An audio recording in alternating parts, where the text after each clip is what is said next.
Okay, what can you do? Hearing what I've just said.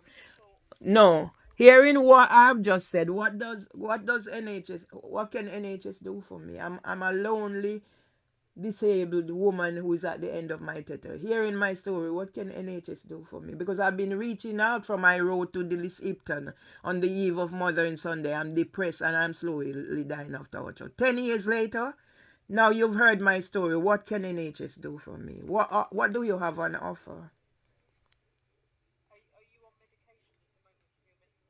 I'm not on medication because I don't need medication for my mental health. I have always done what I've always done, a holistic approach, work with the NHS professionals, my doctors and GP and whoever. In the beginning, in the beginning, wait, let me finish. In the beginning, before Dr. Joanna Pennock left off some of my disabilities when I applied to go to University of East London, because my brother said if I studied that would help with my mental health. That's where it all started. Yeah. So I'm open and honest about what I do and what I don't do. Now you've heard my story. What can the NHS do for me?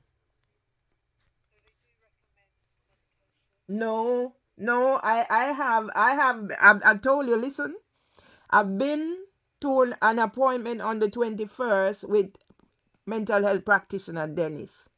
He said from what he's heard, he wouldn't recommend medication. So he made me an appointment to come back on the 18th of September. If I need to take medication after I've had my appointment with Dennis, I'll take medication. But nobody's going to force medication on me, because all medication is going to do is slow me up and make me a zombie. That's why I stopped taking Valium when I studied with the Open University and realized if I become reliant on medication, there's no hope for me. Same way like how medication they gave my dad for Parkinson's didn't do anything for him. So I'm clear on my views and what I take and what I don't take, and how I work with the NHS professionals to counteract what is happening. Giving me medication is just going to slow me up, put me down, I'm not functioning. Yeah? So I'm working with the NHS.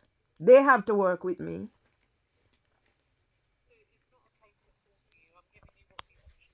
Okay. Well, I'm just telling you that I have an appointment with Dennis for the 18th. When I discuss with Dennis, if Dennis decided, hearing my story, he's been very good so far. He's recommended social and engagement. I need to go find those places. So that's the first option. Not medication is not the first option. Okay, okay, okay.